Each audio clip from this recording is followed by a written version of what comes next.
ಶಾಂತಿ. ಇವತ್ತು ನಾವು ಎಜುಕೇಷನ್ಸ್‌ದ 4 ಸ್ತಂಭಗಳ ಬಗ್ಗೆ ಮಾತಾಡೋಣ. ಯಾವುದಂದ್ರೆ ತಿಳಿಯಲು ಕಲಿಯುವುದು, ಮಾಡಲು ಕಲಿಯುವುದು, ಇರಲು ಕಲಿಯುವುದು, ಮತ್ತೆ ಒಟ್ಟಿಗೆ ಬದುಕಲು ಕಲಿಯುವುದು. ಇವು 4 ಸ್ತಂಭಗಳು ಯಾವ ರೀತಿ ಅಂದ್ರೆ, ಒಂದು ಚೇರ್‌ಗೆ 4 ಕಾಲುಗಳಿದ್ದಂಗೆ. ಇದರಲ್ಲಿ ಒಂದು ನಾವು ಕರೆಕ್ಟಾಗಿ ಅರ್ಥ ಮಾಡ್ಕೊಳ್ಳಿಲ್ಲ ಅಂದ್ರೆ, ಆ ಒಂದು ಚೇರ್‌ನಲ್ಲಿ ಜೀವನ ಅನ್ನುವಂತ ಚೇರ್‌ನಲ್ಲಿ ನಮಗೆ ಕೂಡ್ಲಿಕ್ಕೆ ಸಾಧ್ಯ ಆಗೋದಿಲ್ಲ. ಇವತ್ತು ನಾನು ಈ ಒಂದು 4 ವಿಷಯಗಳು ಇವು ಸ್ಟೂಡೆಂಟ್‌ಗೂ ಇರ್ಬೋದು, ಟೀಚರ್ಸ್‌ಗಿರ್ಬೋದು, ಪೇರೆಂಟ್ಸ್‌ಗಿರ್ಬೋದು, ಮತ್ತೆ ಎಲ್ಲ ಜಾಬ್ ಮಾಡೋರ್ಗೂ. ಈ 4 ಪಾಯಿಂಟ್ಸ್‌ಗಳ ಬಗ್ಗೆ ನಾನು ಹೇಳ್ತೀನಿ. ಯಾವ ರೀತಿ ನಾವು ಸ್ಟಾರ್ಟಿಂಗಿಂದ ಕಲಿತಾ ಇದ್ದೀವಿ, ಕಲಿತ ಮೇಲೆ ಏನ್ ನಮಗ್ ಜಾಬ್ ಸಿಗುತ್ತೆ, ಅದ್ರಲ್ಲಿ ನಮ್ಮ ಇಂಟೆನ್ಷನ್ ಯಾವ ರೀತಿ ಇದೆ, ನಾವು ಯಾವ ರೀತಿ ನಮ್ ಲೈಫಲ್ಲಿ ಇರ್ತಾ ಇದ್ದೀವಿ, ಮತ್ತ್ ನಾವ್ ಎಷ್ಟು ಕೂಡಿ ಇರ್ತಾ ಇದ್ದೀವಿ ಅನ್ನೋದನ್ನ ನಾನಿವತ್ತು ಡಿಸ್ಕಷನ್ ಮಾಡೋಣ. ಏನಂದ್ರೆ 4 ವಿಷಯಗಳಲ್ಲಿ ನಮಗೆ ಸ್ಕೂಲಲ್ಲಿ ಕಲಿಸ್ತಾ ಇರೋದು ಮೊದಲೇ 2 ವಿಷಯಗಳು. ಹೆಂಗಿರ್ಬೇಕು ಅನ್ನೋದನ್ನ ಇನ್ನೂ ಕೂಡ ಕವರ್ ಮಾಡ್ತಾ ಇಲ್ಲ. ಅದನ್ನ ನಾನಿವತ್ತು ಸ್ವಲ್ಪ ತಿಳಿಸ್ಕೊಡ್ತೀನಿ. ತಿಳಿಯಲು ಕಲಿಯೋದು ಅಂದ್ರೆ ಸ್ಟಾರ್ಟಿಂಗ್ ಇಂದ ಬೇಸಿಕ್ ಇಂದ ಹಿಡ್ಕೊಂಡು ಎಬಿಸಿಡಿಂದ ಆ ಇಂದ ಹಿಡ್ಕೊಂಡು ನಮಗೇನೆಲ್ಲ ಇನ್ಫಾರ್ಮೇಶನ್ ಸಿಗುತ್ತೆ ಬುಕ್ಸ್ ಮುಖಾಂತರ, ಟೀಚರ್ ಮುಖಾಂತರ, ಟಿವಿ ಮುಖಾಂತರ, ಸೋಷಿಯಲ್ ಮೀಡಿಯಾ ಮುಖಾಂತರ ಅದೆಲ್ಲ ನಾಲೆಡ್ಜ್ ಇದೆನಾ ಅಥವಾ ಇನ್ಫಾರ್ಮೇಶನ್ ಇದೆನಾ? ಥಿಂಕ್ ಮಾಡಿ. ಇನ್ಫಾರ್ಮೇಶನ್ ಅಷ್ಟೇ ಇದೆನಾ? ನಾಲೆಡ್ಜ್ ಇದೆನಾ? ನಮಗೇನೆಲ್ಲ ಸ್ಕೂಲಲ್ಲಿ ಹೇಳ್ಕೊಡ್ತಾರೆ ಅದು ಇನ್ಫಾರ್ಮೇಶನ್ ಇದೆ. ಅದನ್ನ ನಾವು ಮನೆಗ್ ಬಂದು ಲರ್ನ್ ಮಾಡಿ ತಿಳ್ಕೊಂಡಾಗ, ಅಂಡರ್‌ಸ್ಟ್ಯಾಂಡ್ ಮಾಡ್ಕೊಂಡಾಗ ಅದೇನಾಗುತ್ತೆ ನಾಲೆಡ್ಜ್ ಆಗುತ್ತೆ. ಹಂಗಿದ್ರೆ ಇನ್ಫಾರ್ಮೇಶನ್ ಮತ್ತು ನಾಲೆಡ್ಜ್ ನಡುವೆ ಡಿಫರೆನ್ಸಿಯೇಟ್ ಏನು? ಇನ್ಫಾರ್ಮೇಶನ್ ಅಂದ್ರೆ ಅದೊಂದು ಖಾಲಿತನ. ಅಲ್ಲಿ ಏನೂ ಕೂಡ ಅಷ್ಟು ಇಂಪಾರ್ಟೆನ್ಸ್ ಇಲ್ಲ. ಆದ್ರೆ ಇನ್ಫಾರ್ಮೇಶನ್ ಅನ್ನೋದು ಮೇನ್ ಬೇಕು. ಅದು ಸಿಕ್ಕ ಮೇಲೆ ನಾವ್ ಅದನ್ನ ಹೆಂಗೆ ನಾವ್ ಅರ್ಥ ಮಾಡ್ಕೋತೀವಿ ಅನ್ನೋದ್ ಏನಾಗಿದೆ ನಾಲೆಡ್ಜ್ ಆಗಿದೆ. ಈಗ ಫಾರ್ ಎಕ್ಸಾಂಪಲ್ ಸಿಟ್ ಮಾಡ್ಬಾರ್ದು ಅನ್ನೋದು 1 ಲೈನ್ ಇನ್ಫಾರ್ಮೇಶನ್ ಆಯ್ತು.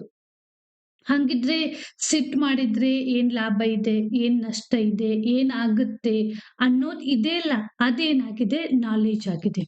ಅಂದ್ರೆ ಇನ್ಫಾರ್ಮೇಶನ್ ಪ್ಲಸ್ ಅಂಡರ್‌ಸ್ಟ್ಯಾಂಡಿಂಗ್ ಇದೇನಾಗಿದೆ ನಾಲೆಡ್ಜ್ ಆಗಿದೆ. ನಮಗೆ ಇನ್ಫಾರ್ಮೇಶನ್ ಸಿಗುತ್ತೆ. ನಾವ್ ಅದನ್ನ ಹೆಂಗ್ ಅಂಡರ್‌ಸ್ಟ್ಯಾಂಡ್ ಮಾಡ್ಕೋತೀವಿ ಅನ್ನೋದು ನಾಲೆಡ್ಜ್ ಆಗಿದೆ. ಈಗ ನಾಲೆಡ್ಜ್ ಅಂದ್ರೂ ಕೂಡ ಪೂರ್ತಿಯಾಗಿ ಕಂಪ್ಲೀಟ್ ಆಗಿ ಅದೊಂದು ವಿಸ್ಡಮ್ ಅಲ್ಲ, ವಿವೇಕ ಅಲ್ಲ. ಅದನ್ನ ನಮ್ ಲೈಫಲ್ಲಿ ನಾವು ಇಂಪ್ಲಿಮೆಂಟೇಷನ್ ಮಾಡ್ಕೋಬೇಕು. ನೋಡು ಸಿಟ್ಟು ಮಾಡ್ಬಾರ್ದಂತ ಎಲ್ರು ಕೂಡ ಹೇಳ್ತಾರೆ. ಆದ್ರೆ ನಮ್ ಲೈಫಲ್ಲಿ ಅದನ್ನ ಇಂಪ್ಲಿಮೆಂಟೇಷನ್ ಮಾಡ್ಕೊಳ್ಳಿಕ್ಕೆ ಆಗ್ತಾ ಇಲ್ಲ. ಯಾಕ್ ಆಗ್ತಾ ಇಲ್ಲ? ನಾವು ಬಯಸ್ತೀವಿ ಇದನ್ನ ಇವತ್ತು ಇಷ್ಟ್ ನಾನ್ ಸ್ಟಡಿ ಮಾಡ್ಬೇಕು, ಇಷ್ಟ್ ನಾನ್ ಓದ್ಬೇಕು ಅಂತ. ಆದ್ರೂ ಕೂಡ ಆ ಗೋಲನ್ನ ರೀಚ್ ಮಾಡ್ಲಿಕ್ಕೆ ಆಗ್ತಿಲ್ಲ. ಪದೇ ಪದೇ ಡಿಸ್ಟ್ರಾಕ್ಷನ್ ಯಾಕ್ ಬರ್ತಾ ಇದೆ? ವಿಸ್ಡಮ್ ಅನ್ನೋದನ್ನೇ ಇದೇ ಮೇನು. ಇಂಪ್ಲಿಮೆಂಟೇಷನ್ ಅನ್ನ ನಾವ್ ಯಾವಾಗ್ ಮಾಡ್ಕೋತೀವಿ, ಇನ್ಫಾರ್ಮೇಶನ್ ನಮಗೆ ಸಾಕಷ್ಟು ಸಿಗುತ್ತೆ. ನಾಲೆಡ್ಜ್ ಕೂಡ ನಮಗೆ ಸಾಕಷ್ಟಿದೆ. ಆದ್ರೆ ನಾವದು ಎಲ್ ಎಡುತ್ತಾ ಇದೀವಂದ್ರೆ ಇಂಪ್ಲಿಮೆಂಟೇಷನ್ ಮಾಡ್ಕೋದ್ರಲ್ಲಿ ಎಡುತ್ತಾ ಇದೀವಿ. ಅದಕ್ಕಾಗಿ ಇಲ್ಲಿ ಬೇಕಾಗಿರೋದು ಸ್ಪಿರಿಚುಯಾಲಿಟಿ. ನಾನ್ ಇದನ್ನ ಕನೆಕ್ಟ್ ಮಾಡ್ತಾ ಇರೋದನ್ನೇ ಸ್ಪಿರಿಚುಯಾಲಿಟಿಗೆ. ಯಾವಾಗ ನನಗೆ ಇಂಪ್ಲಿಮೆಂಟೇಷನ್ ಮಾಡ್ಲಿಕ್ಕೆ ಆಗ್ತಾ ಇಲ್ಲ ಅಂದ್ರೆ ಅರ್ಥ ಮಾಡ್ಕೊಳ್ರಿ ನನ್ನ ಎನರ್ಜಿ ಏನಾಗಿದೆ ಸ್ವಲ್ಪ ಲೋ ಆಗಿದೆ. ಅದಕ್ಕಾಗಿ ಸ್ಪಿರಿಚುಯಾಲಿಟಿ ಕನೆಕ್ಟ್ ಆಗೋದು. ಈಗ ನೆಕ್ಸ್ಟ್ 1ನೇದಾಯ್ತು. 2ನೇದು ಮಾಡಲು ಕಲಿಯುವುದು. ಈಗ ನಾನಿದನ್ನ ಒಂದು ಎಕ್ಸಾಂಪಲ್ ಮುಖಾಂತರ ಹೇಳ್ತೀನಿ. ಒಂದು ಮೊದ್ಲಿನ ಕಾಲದಲ್ಲಿ ಏನ್ ಮಾಡ್ತಿದ್ರು ಮಂದಿರವನ್ನ ಕಟ್ಬೇಕಾದ್ರೆ ದೊಡ್ಡ ದೊಡ್ಡ ಕಲ್ಲುಗಳನ್ನ ಒಡಿತಾ ಇದ್ರು. ಅವಾಗ ಒಬ್ಬ ವಿದೇಶದ ವ್ಯಕ್ತಿ ಬಂದು ಮೊದ್ಲೇ ವ್ಯಕ್ತಿಯನ್ನ ಕೇಳ್ತಾನೆ. ನೀವ್ ಏನ್ ಮಾಡ್ತಾ ಇದ್ದೀರಾ ಅಂತ. ಅದಕ್ಕೆ ಅವನು ಹೇಳ್ತಾನೆ, ನೋಡಿ ನಾವು ಬೆಳಗ್ಗಿಂದ ಹಿಡ್ಕೊಂಡು ಸಾಯಂಕಾಲದವರೆಗೆ ಇಲ್ಲಿ ಕಲ್ಲನ್ನು ಒಡಿತಾ ಇದ್ದೀವಿ. ನಮ್ ಕೂಲಿ ನೋಡಿದ್ರೆ ಎಷ್ಟು ಕಡಿಮೆ ಸಿಗುತ್ತೆ. ದುಃಖಿ ಇದ್ದ ಅದಕ್ಕಾಗಿ ಹೇಳ್ತಾ ಇದ್ದ. ಕೂಲಿ ನೋಡಿದ್ರೆ ಕಡಿಮೆ ಸಿಗುತ್ತೆ. ಜೀವನವನ್ನ ಸಾಗಿಸ್ಲಿಕ್ಕೆ ಆಗ್ತಾ ಇಲ್ಲ. ಬೆಳಗ್ಗಿಂದ ಸಾಯಂಕಾಲದವರೆಗೂ ಬೆವರು ಸುರಿಸಿ ಕೆಲಸ ಮಾಡ್ತಾ ಇದ್ದೀವಿ ಅಂತ ಹೇಳ್ತಾನೆ. 2ನೇ ವ್ಯಕ್ತಿಯನ್ನ ಕೇಳಿದ್ರೆ, ನಾನು ನನ್ನ ದಿನದ ಊಟಕ್ಕಾಗಿ ನ್ಯೂಟ್ರಲ್ ಇದ್ದ. ನಾನ್ ನನ್ನ ದಿನದ ಊಟಕ್ಕಾಗಿ ಕೆಲಸ ಮಾಡ್ತಾ ಇದ್ದೀನಿ. ನಾನೇನ್ ಕೆಲಸ ಮಾಡ್ತೀನಿ ಅದ್ ನನ್ಗೆ ಸಾಯಂಕಾಲ ಏನ್ ಸಿಗುತ್ತೆ? ಊಟ ಸಿಗುತ್ತೆ. ದಿನದ ಊಟ ಸಿಗುತ್ತೆ ಅಂತ ಇದ್ದ. 3ನೇ ವ್ಯಕ್ತಿಯನ್ನ ಕೇಳಿದಾಗ ಆ ವ್ಯಕ್ತಿ ಹೇಳ್ದ ಏನಂದ್ರೆ, ನಾನು ಮಂದಿರಕ್ಕಾಗಿ ಏನ್ ಮಾಡ್ತಾ ಇದ್ದೀನಿ? ಕಲ್ಲನ್ನ ಒಡಿತಾ ಇದ್ದೀನಿ. ಪರಮಾತ್ಮನ ಸೇವೆಗಾಗಿ ನಾನೇನ್ ಮಾಡ್ತಾ ಇದ್ದೀನಿ? ಕಲ್ಲನ್ನ ಒಡಿತಾ ಇದ್ದೀನಿ. ಮೂರೂ ವ್ಯಕ್ತಿಗಳು ಕೂಡ ಒಂದೇ ಕೆಲಸವನ್ನ ಮಾಡ್ತಾ ಇದ್ರು. ಆದ್ರೆ 3 ಜನರ ಇಂಟೆನ್ಷನ್ ಯಾವ ರೀತಿ ಇತ್ತು? ಇಲ್ಲಿ ಯಾರ್ ರೋಲ್ ಬರುತ್ತಂದ್ರೆ ಟೀಚರ್ ರೋಲ್ ಬರುತ್ತೆ. ಟೀಚರ್ ಅನ್ನುವಂತಹ ಜಾಬು ಎಷ್ಟು ಶ್ರೇಷ್ಠವಾಗಿರುವಂತ ಜಾಬ್ ಅಂದ್ರೆ, ಆದ್ರೆ ನಾವ್ ಅರ್ಥ ಮಾಡ್ಕೋಬೇಕು ಏನಂತ, ದಿನಾಲೂ ಕೂಡ ಕಲ್ಸೋದ್ರಿಂದ ಏನಾಗುತ್ತೆ ಮನಸ್ಸಿಗೆ ಬೇಜಾರಾಗ್ತಾ ಹೋಗುತ್ತೆ. ಕೆಲವೊಬ್ರು ಏನ್ ತಿಳ್ಕೊತಾರೆ, ಯಾವುದೋ ಒಂದು ಜಾಬ್ ಸಿಗ್ಲಿಲ್ಲ ನನಗೆ ಅದಕ್ಕಾಗಿ ಈ ಜಾಬ್ ಮಾಡ್ಲಿಕ್ಕೆ ಬಂದಿದ್ದೀನಿ. ಟೀಚರ್ ಅಷ್ಟೇ ಅಲ್ಲ, ಈ ಜಗತ್ನಲ್ಲಿರುವಂತ ಪ್ರತಿಯೊಂದು ಜಾಬ್ಸ್ ಇರ್ಬೋದು. ಯಾವುದೋ ಒಂದು ಜಾಬ್ ನನಗೆ ಸಿಗ್ಲಿಲ್ಲ, ಅದಕ್ಕಾಗಿ ಈ ಜಾಬಿಗ್ ಬಂದಿದ್ದೀನಿ, ಅದಕ್ಕಾಗಿ ಕೆಲ್ಸ ಮಾಡ್ಲಿಕ್ಕೆ ಹಸ್ತಾ ಇದೆ ಅಂತ ನಾವು ಥಿಂಕ್ ಮಾಡ್ಕೊಂಡು, ನಮ್ಮ ಇಂಟೆನ್ಷನ್ ಇಟ್ಕೊಂಡು ಮಾಡಿದ್ರೆ ಅದು ಏನಾಗುದಿಲ್ಲ, ಪ್ರತಿಫಲ ಸಿಗೋದಿಲ್ಲ. ನೋಡಿ, ನಾವು ಸಾಧಾರಣ ಕೆಲ್ಸವನ್ನ ಮಾಡ್ತಾ ಇದ್ರು ಕೂಡ, ನಮ್ ಇಂಟೆನ್ಷನ್ ಏನಾದ್ರೂ ಹೈ ಇದ್ರೆ, ಆ ಸಾಧಾರಣ ಕೆಲಸನೂ ಏನಾಗುತ್ತಂದ್ರೆ ಶ್ರೇಷ್ಠ ಆಗುತ್ತೆ. ಇದಕ್ಕೇನೆ ಸ್ಪಿರಿಚುಯಾಲಿಟಿ ಅಂತ ಹೇಳ್ತಾರೆ. ಒಂದು ಸಮಾಜ ಇದೆ, ಒಂದು ಸರ್ಕಾರ ಇದೆ, ಒಂದು ರಾಜ್ಯ ಇದೆ ಅಂದ್ರೆ, ಎಲ್ರೂ ಕೂಡ ಹೈ ಪೊಸಿಷನ್‌ದಲ್ಲಿದ್ರೆ ಲೋ ಕೆಲಸವನ್ನೇ ಮಾಡೋರ್ಯಾರು? ಎಲ್ರೂ ಕೂಡ ಲೋ ಕೆಲಸದಲ್ಲಿದ್ರೆ ಹೈ ಥಿಂಕ್ ಮಾಡೋರ್ಯಾರು? ಒಂದು ಸಮಾಜ ಇದೆ ಅಂದ್ರೆ, ಅದ್ರಲ್ಲಿ ಹೈ ಇಂದ ಹಿಡ್ಕೊಂಡು ಲೋ ವರೆಗೂ ಎಲ್ರೂ ಬೇಕು. ಆದ್ರೆ ನಾವೇನ್ ಥಿಂಕ್ ಮಾಡ್ತೀವಿ, ಹೈ ಇದ್ದವ್ರು, ಲೋ ಇದ್ದವ್ರನ್ನ ಯಾವ ರೀತಿ ನೋಡಿ ಥಿಂಕ್ ಮಾಡ್ತೀವಿ? ವಿಚಾರ ಮಾಡಿ. ಲೋ ಇದ್ದವ್ರು, ಹೈ ಇದ್ದವ್ರು ನೋಡಿ ನಾವೇನಂತ ಥಿಂಕ್ ಮಾಡ್ಕೋತೀವಿ? ನಮ್ ಜೀವನವನ್ನ ಯಾರಿಗ್ ಕಂಪೇರ್ ಮಾಡ್ಕೋತೀವಿ? ಕಂಪೇರ್ ಮಾಡ್ಕೊಂಡು ಕೊರಗ್ತಾ ಇರ್ತೀವಿ. ಯಾವುದೇ ಒಂದು ಕೆಲಸ ಮಾಡಿ ಟೀಚರ್ ಜಾಬ್ ಇದೆಯಾ? ನಾನು ಭವಿಷ್ಯದ ನಾಗರಿಕರನ್ನ ರೆಡಿ ಮಾಡ್ತಾ ಇದ್ದೀನಿ ಅನ್ನುವಂತಹ ಇಂಟೆನ್ಷನ್ ಇಟ್ಕೊಂಡು ನೀವೇನಾದ್ರೂ ಟೀಚಿಂಗ್ ಮಾಡಿದ್ರೆ ಅವ್ರ ಮನಸ್ಸಿಗೆ ಹೋಗಿ ಮುಟ್ಟುತ್ತೆ. ಯಾರೋ ಒಬ್ರು ರೋಡ್ ಕೆಲಸ ಮಾಡ್ತಾ ಇದಾರ, ಇಡೀ ಜಗತ್ತಿನ ಜನ ಇಲ್ಲಿ ಓಡಾಡ್ತಾ ಇರ್ತಾರೆ. ಅವ್ರಿಗಾಗಿ ನಾನ್ ಕೆಲಸ ಮಾಡ್ತಾ ಇದ್ದೀನಿ ಅಂದ್ರೆ ಎಷ್ಟು ಖುಷಿ ಆಗುತ್ತೆ. ಯಾರೋ ನಮ್ಮ ಮನೆಯಲ್ಲೇ ಅಡ್ಗೆ ಮಾಡ್ತಾ ಇರ್ತೀವಿ. ನಮ್ ಮನೆಯಲ್ಲಿರುವಂತಹ ಎಲ್ಲ ಫ್ಯಾಮಿಲಿಗೂ ಕೂಡ ನಾನು ಅಡ್ಗೆ ಮಾಡ್ತಾ ಇದ್ದೀನಿ.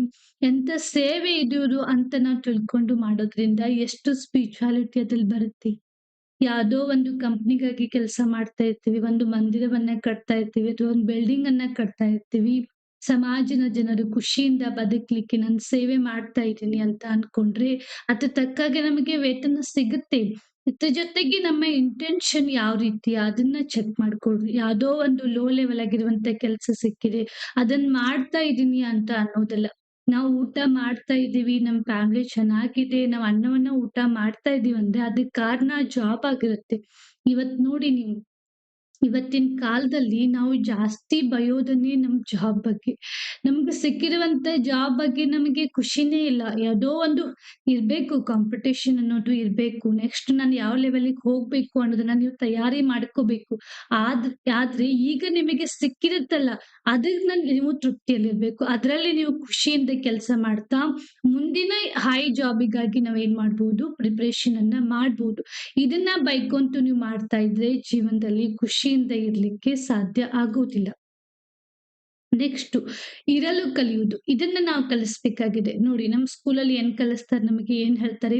ನೀವು ಚೆನ್ನಾಗಿ ಓದ್ಬೇಕು, ಹೈ ಪೊಸಿಷನ್ ಅನ್ನ ತಗೋಬೇಕು, ಅವಾಗ ನಿಮ್ ಜೀವನ ಖುಷಿಯಿಂದ ಇರುತ್ತೆ ಅಂತ ಹೇಳ್ತಾರೆ. ಆದ್ರೆ ಸಪೋಸ್ ನಮಗೆ ಹೈ ಪೊಸಿಷನ್ ಸಿಗ್ಲಿಲ್ಲ ಅಂದ್ರೆ ನಾವ್ ಹೆಂಗಿರ್ಬೇಕು ಅನ್ನೋದನ್ನ ಕಲಿಸ್ಬೇಕಾಗಿದೆ. ದಿನಾಲು ಚೆಕ್ ಮಾಡ್ಕೊಳ್ರಿ. ನಾವೇನಿದ್ದೇವೆ ನಮ್ಗೆ ಎಷ್ಟ್ ಐಸ್ ಇದಾವೆ? 2 ಈ ಕಣ್ಣಿನಂತೆ 2 ಐಸ್ ಇದಾವೆ. ಇದಲ್ಲ ನಾನ್ ಇದಿದ್ದೀನಿ, ನಾನ್ ಪೊಲೀಸ್ ಇದ್ದೀನಿ, ನಾನ್ ಪ್ರೊಫೆಸರ್ ಇದ್ದೀನಿ ಅನ್ನುವಂಥದ್ದು ಚೆಕ್ ಮಾಡ್ಕೊಳ್ರಿ. ಒಂದ್ ದಿನ ಇದೆ ಅಂದ್ಮೇಲೆ ನಾನೇನಿರ್ತೀನಿ, ನಾ ಒಬ್ಬರ ಮಗಳಾಗಿರ್ತೀನಿ, ಒಬ್ರಿಗೆ ತಾಯಿಯಾಗಿರ್ತೀನಿ, ಅಥವಾ ಒಬ್ರಿಗೆ ಅಕ್ಕ ಆಗಿರ್ತೀನಿ, ಒಬ್ರಿಗೆ ತಂಗಿ ಆಗಿರ್ತೀನಿ. ಕೆಲವೊಂದು ಆಯ್ಸ್ ದೊಡ್ಡದಿದಾವೆ. ಈಗ ನಾನ್ ಟೀಚರ್ ಆಗಿರ್ತೀನಿ, ನಾನ್ ಪೊಲೀಸ್ ಆಗಿರ್ತೀನಿ, ನಾನ್ ಚೇರ್ಮನ್ ಆಗಿರ್ತೀನಿ, ನಾನ್ ಪ್ರಿನ್ಸಿಪಲ್ ಆಗಿರ್ತೀನಿ, ನಾನ್ ಡಾಕ್ಟರ್ ಆಗಿರ್ತೀನಿ. ಇವೆಲ್ಲ ಕೆಲವೊಂದು ಆಯ್ಸ್ ದೊಡ್ಡದಿದಾವೆ, ಕೆಲವೊಂದು ಆಯ್ಸ್ ಏನಿದಾವೆ ಚಿಕ್ಕದಿದಾವೆ.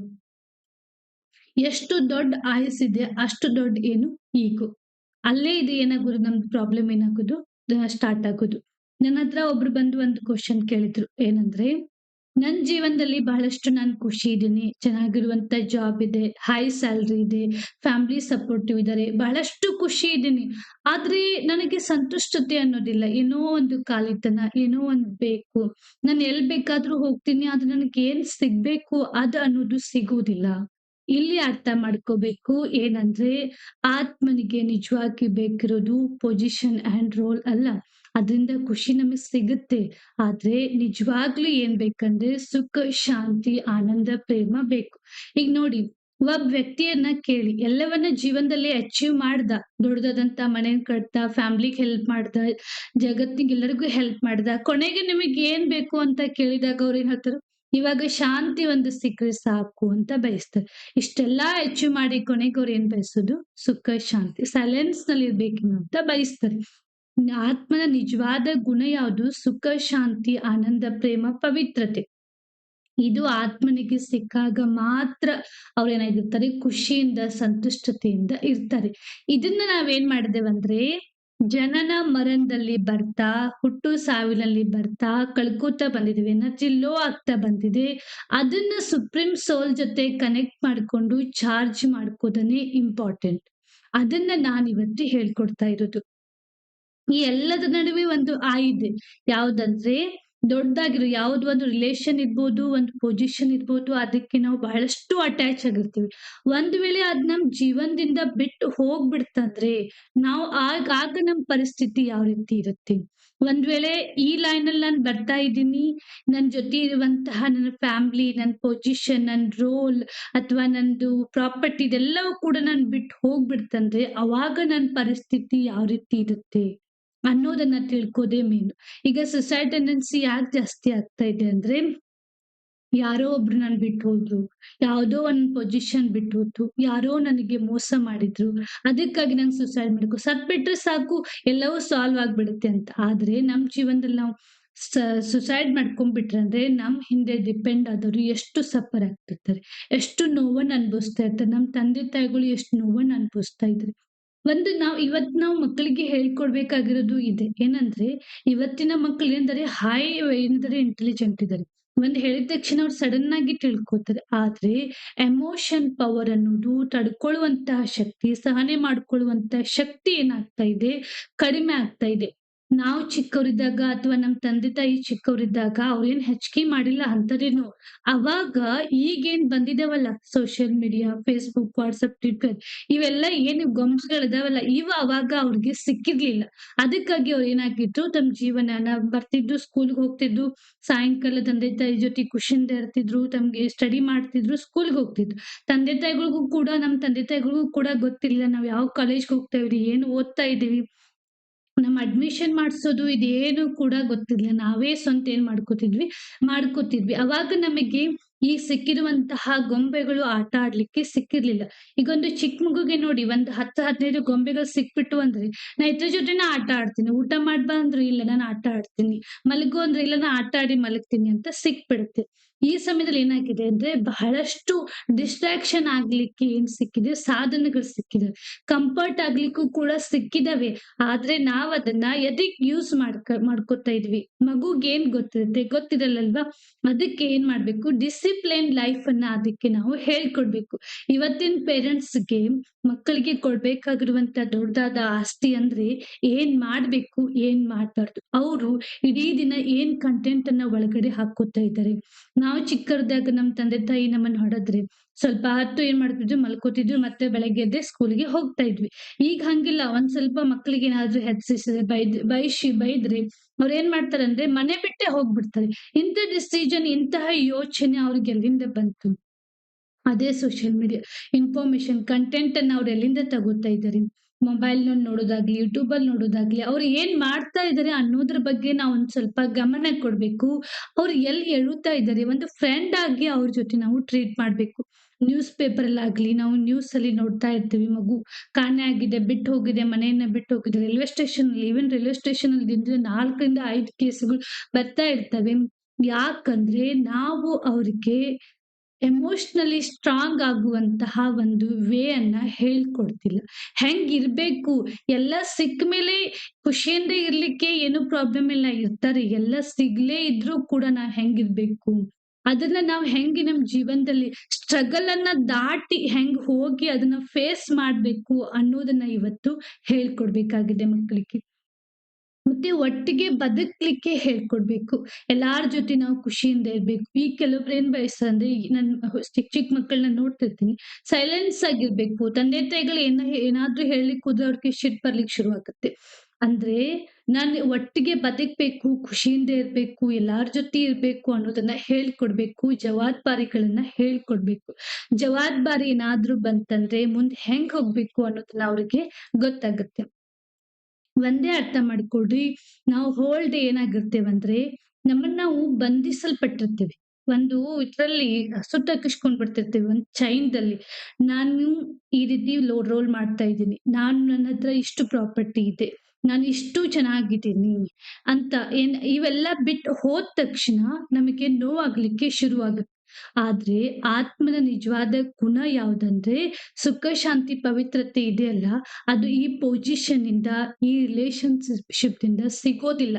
ನಾವದನ್ನ ಹೊರಗಡೆ ಹುಡ್ಕಾಡ್ಲಿಕ್ಕೆ ಶುರು ಮಾಡಿದೀವಿ. ಅದು ಹೊರಗಡೆ ಇಲ್ಲ, ನಮ್ಮಲ್ಲೇನೆ ಇದೆ.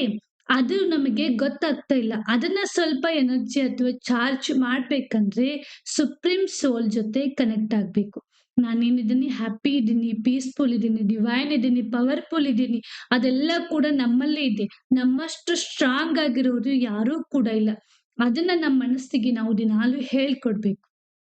ಅದೇ ಮೇನ್ ಇಂಪಾರ್ಟೆಂಟ್. ಏನು ಇಲ್ದೇ ಇದ್ರು ಕೂಡ, ಯಾರು ನಮ್ ಜೊತೆ ಇಲ್ದೇ ಇದ್ರು ಕೂಡ, ನಾನ್ ಹೆಂಗ್ ಬದುಕ್ತೀನಿ, ನಾನ್ ಹೆಂಗ್ ಖುಷಿಯಿಂದ ಇರ್ತೀನಿ ಅಂತ ತಿಳಿಸ್ಕೊಡೋದನ್ನೇ ನಿಜವಾದ ಎಜುಕೇಷನ್. ಅದನ್ನ ನಾವು ಮಕ್ಕಳಿಗೆ ತಿಳಿಸ್ಕೊಡ್ಬೇಕು. ಅದಕ್ಕಾಗಿ ಏನ್ ಬೇಕಂದ್ರೆ ಸ್ಪಿರಿಚುಯಾಲಿಟಿ ಬೇಕು. ನನ್ನನ್ನ ನಾನು ಅರ್ಥ ಮಾಡ್ಕೋಬೇಕು. ಪರಮಾತ್ಮನನ್ನ ಅರ್ಥ ಮಾಡ್ಕೋಬೇಕು. ಒಂದ್ ಗಂಟೆ ನಿಮಗೆ 1 ಗಂಟೆ ಸಾಕು. ನೀವೇನ್ ಮಾಡ್ರಿ, ನಿಮ್ಮ ಸಮೀಪ ಇರುವಂತಹ ಬ್ರಹ್ಮಕುಮಾರಿ ಸೆಂಟರ್‌ಗೆ ಹೋಗಿ ಇದನ್ನ ತಿಳ್ಕೊಳ್ರಿ. 1 ಗಂಟೆ ನೀವು ನಿಮ್ ಪೇರೆಂಟ್ಸ್ ಆಗಿ ನೀವು ತಿಳ್ಕೊಳ್ರಿ. ನಿಮ್ ಮಕ್ಕಳಿಗೆ ನೀವು ಬಹಳಷ್ಟು ಈಸಿಯಾಗಿ ಏನ್ ಮಾಡ್ಬೋದು, ತಿಳಿಸ್ಕೊಡ್ಬೋದು. ಅದ್ರಿಂದ ಏನಾಗುತ್ತಂದ್ರೆ ಅವರನ್ನ ನಾವು ಎಮೋಷನಲ್ ಆಗಿ ಸ್ಟ್ರಾಂಗ್ ಮಾಡ್ಬೋದು. ಮತ್ತು ನಮ್ ಲೈಫಲ್ಲೂ ಕೂಡ ನಾವೇನಾಗ್ಬೋದು, ಖುಷಿಯಿಂದ ಇರ್ಬೋದು. ಓಂ ಶಾಂತಿ.